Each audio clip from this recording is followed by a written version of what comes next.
Je vis dans mon esprit une personne, et cette personne-là, on me dit que cette personne était censée faire de longues études. Alors, je ne sais pas quelle étude tu as fait, mais Dieu me dit qu'en esprit, le Seigneur avait prévu que tu fasses de longues études. Mais j'ai vu que dans la suite du temps, l'ennemi t'a beaucoup combattu dans ce domaine-là. Et j'aimerais savoir quelle étude tu as fait. Tu as arrêté en 3e année. On acclame pour le Saint-Esprit. Alors, tu peux déjà vérifier pour ta maman. Oui, ta maman, s'il m'a parlé, elle ne m'a pas dit ça. Je sais pourquoi je te dis ça. Dieu avait prévu que donc, il a dit que tu fasses de longues études. Il n'est pas prévu que tu arrêtes. Parce qu'il t'a donné une certaine intelligence et un certain fardeau pour votre famille.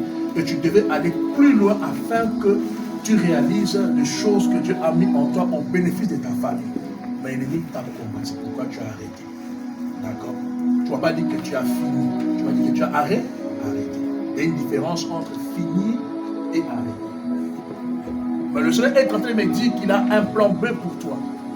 Et les plans B, ceux que tu les serves. Parce que je suis en train de voir dans mon esprit les dieux que ta maman a servis. Et les dieux que ta maman sert, ces dieux-là, il est en train de chercher dans votre famille où il va déposer la grâce afin qu'une personne puisse les servir. Et je viens t'annoncer que l'huile qui coule sur ta maman, parce que tu ne connais pas ta maman en esprit. Moi, je connais ta maman en esprit. Le jour où elle est venue, je lui ai dit des choses. D'accord? L'Esprit de Dieu est en train de sélectionner, de sillonner par sa grâce, de voir qui va choisir.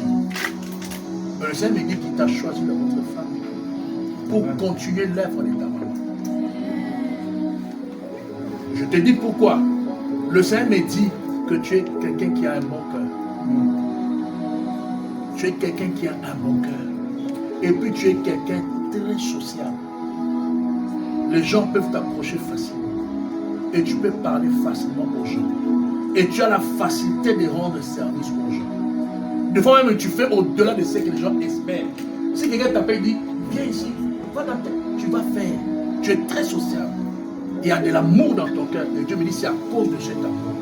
Et c'est à cause de ce cœur-là que le Seigneur te choisit pour que tu puisses le servir. Et le Seigneur est en train de me dire qu'il a déposé des bénédictions sur tes mains. Fais-moi voir pour ça. Sur tes mains là, les choses que moi j'entends, tu ne vois pas. Le Seigneur me dit qu'il a déposé des bénédictions sur tes mains. Et comment tu vas les savoir? Tu verras à un moment donné, Dieu va t'amener à faire ce qu'on appelle, tu vois les gens qui bricolent des choses à la maison. C'est-à-dire s'il y a quelque chose qui ne va pas, si on t'appelle, tu ne peux pas comprendre comment tu vas bricoler, tu vas réussir à rester. Ça t'est déjà arrivé. On acclame pour le Seigneur. Ce sont des signes que je te donne pour te prouver que malgré ce que là où tu t'es arrêté là, et que tu n'as pas fait des longues études, Dieu a mis un plan B pour ta vie. Et le plan B, c'est que tu les sers. Et il a mis des dons et des grâces sur tes dons. Premier don, c'est le bricolage. Tu vas voir que tu vas commencer à restaurer les choses dans votre vie, dans la maison, les choses qui ne vont pas. Dès que toi tu touches, ça va commencer à aller. Et tu vas sentir cette envie de le faire. Deuxième chose, je suis en train de voir une grâce aussi pour les instruments. Tu sais, toi, si tu te dis aujourd'hui que tu vas apprendre la guitare, si tu prends seulement la décision, tu ne vas pas comprendre. Si tu prends la décision, aujourd'hui je vais apprendre la batterie, tu vas apprendre. Si tu veux apprendre les pianos, tu vas apprendre. Parce que c'est quelque chose qui est en toi. Mais Dieu te l'a donné pour le servir. Amen. Dieu te l'a donné pour le servir. Et je suis en train de voir, le Seigneur veut que je te rappelle quelque chose. Tu iras demander à ta maman. Je vis qu'entre 0 et 3 ans, je vis que le Seigneur t'avait beaucoup attaqué par la maladie. Comment tu sais? Parce que tu dis ça. Tu es au courant? Réponds. Ta maman t'avait dit. On acclame pour le Saint-Esprit. Je n'étais pas là. Mais le Seigneur m'a dit qu'entre 0 et 3 ans, tu as beaucoup souffert de la maladie. Et c'est le Seigneur qui t'a délivré de cette attaque de maladie-là. Parce qu'il avait réservé un moment comme celui-ci pour qu'il te rappelle qu'il t'aime très fort et que tu dois le servir.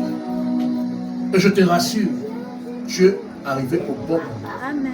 Et au bon endroit. Amen. Hier, quand il m'a dit, je viens à l'église, le Seigneur était déjà en train de me parler. Il dit, regarde, tu as vu ce que je mets dans son cœur. Je ne t'ai pas invité, c'est moi qui t'avais invité. Non. C'est toi qui m'as dit, je viendrai à l'église. Et tu ne sais pas pourquoi tu as dit ça. C'est le Seigneur qui t'a poussé. C'est le Seigneur qui t'a poussé parce que le Seigneur veut réorienter ta destinée. Il veut que tu rentres dans ta destinée. Amen. Ne te néglige pas, tu feras des grandes choses. Amen. Tu feras des grandes choses parce que la main de Dieu est sur toi. Et votre maman a beaucoup prié pour toi. Et la grâce qui est dans sa vie, parce que c'est une maman qui a surmonté des montagnes. Elle est passée par beaucoup de choses et Dieu lui a donné la victoire. Dieu me dit qu'elle a